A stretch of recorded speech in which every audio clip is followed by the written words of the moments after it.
So 1889, I don't know if I can get up to my 1900 target now. Got a roast dinner coming later. It's New Year's Eve. And I have ordered a roast dinner. It's raining, I can't work. Expert. I might actually... Oh, I'm my fellow countryman, Czech Republic.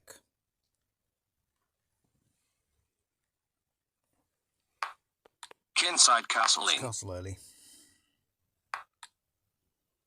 Let's be really brutal.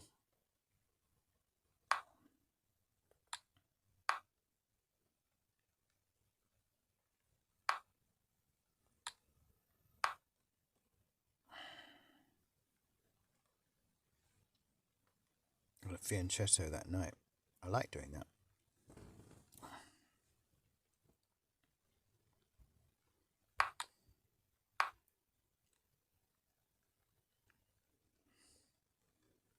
He might try and castle queenside. He's keeping the intact pawns there. But that might be a mistake because I'm so far forward already with mine.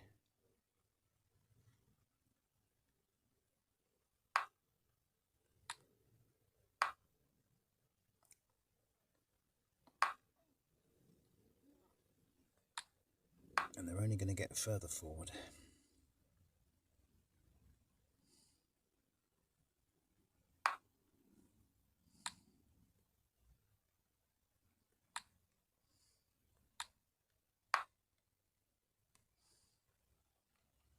Is he going to go for the double pawn move? If he doesn't, I'll do it. His knight's got nowhere to go now unless it goes back to that little hole. And that probably won't work well with the strategy that I think he possibly has in mind. I've still got the fianchetto hole possible for my other knight. My queen is protecting that pawn on the A file together with my rook. Black bishop's not doing much.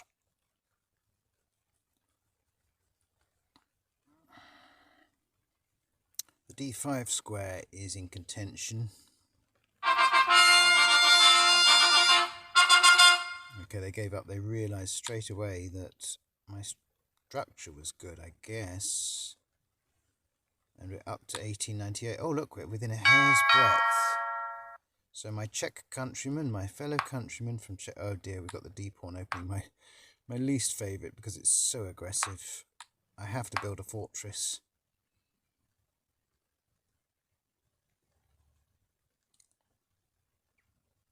I don't know any other way to cope with this D-pawn opening than to build my fortress, which basically, at least I can do a tutorial on it, although if I lose the game it's hardly going to be much of a tutorial. But the idea of the fortress is to get the bishops in the middle, and to just move these pawns one square in the middle. We build a tight and well-defended fortress, and the bishops are at the heart of it. Now we can do moves like that.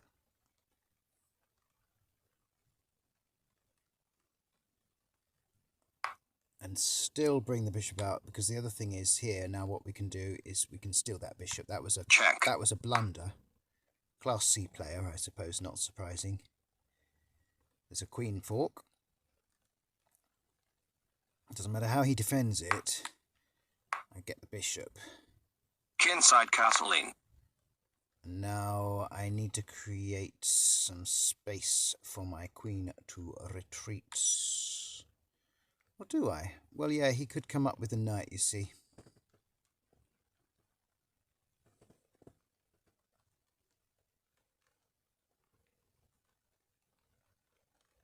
This is where you have to be a bit careful at this point.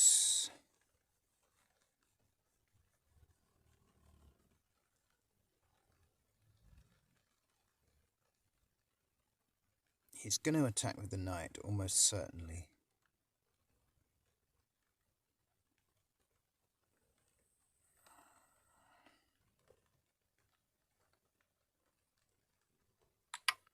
Okay, so we have to bring it back like this. He'll still probably attack with the knight, and we'll just bring it back one square to get it on the other colour. He may attack with the knight again, and then we just have to bring the queen all the way back home after her little foray there. If he attacks again, we just have to bring her all the way home. Or at the very least, we bring her to the c7 square. I think that's possibly a slightly better move, the c7 square, so to defend my second rank, which is always very weak in chess. Your second rank is always rather weak at this stage of the game. I'm going to move that up, just create space. The one thing you don't have in the fortress defense is a lot of space.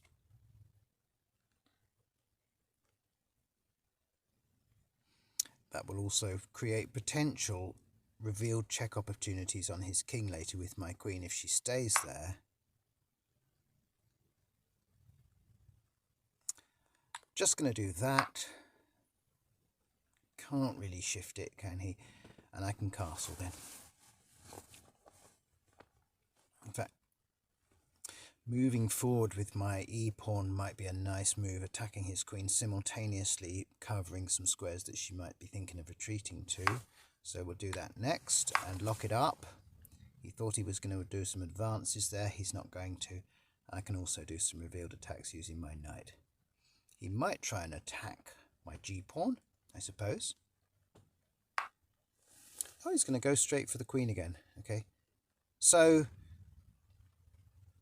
I don't think this is a very good move, because if I just come here, which was my original plan, his knight really can't do anything now much. And he's actually slightly in danger of losing that knight if he's not very careful. Okay, that's absolutely fine. He's got this kind of fork here, but it's not a real fork. And if he doesn't execute it, if he just tries to bring his knight down somehow or something, I don't know.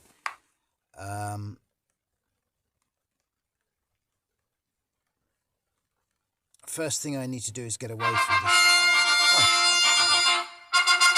Okay, so that was never going to be a difficult game, because clearly that was a very novice player compared to me. So 1899, we need to win one more game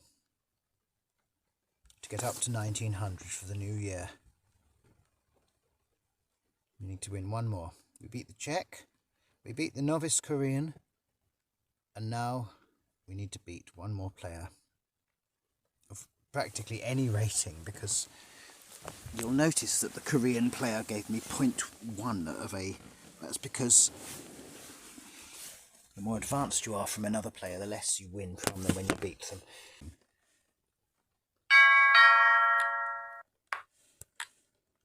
I've got this player from Chile. I don't often play Chilean players, so this will be interesting. I'm expecting some very interesting chess. And is it going to be the Wandering Queen? It is not. Okay, we'll just do this. In that case, I'm going to have a weak pawn there if I'm not careful. He may well push, but he can't push yet.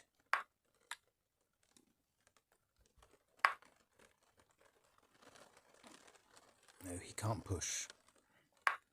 Let's just get rid of that. And then push there.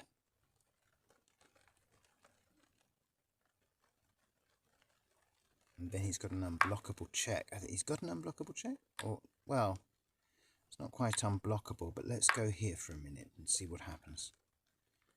Some horrors can happen now. Could lose his rook. Kinside castling. Could lose his rook.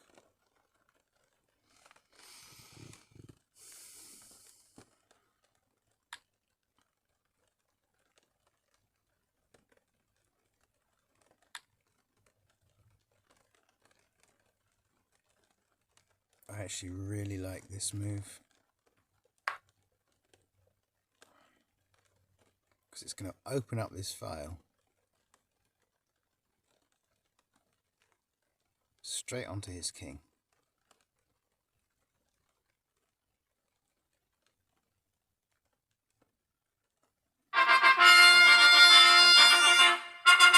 He's given up. He's given up. I tell you, these Chilean players, they don't tend to play systems. They tend to just play pure chess, and that's why you get these weird and wonderful and interesting games from Chileans. So I'm kind of glad that my New Year game that's brought me over 1900 once again is from a Chilean player. Thank you very much, sir. Much enjoyed. much enjoyed.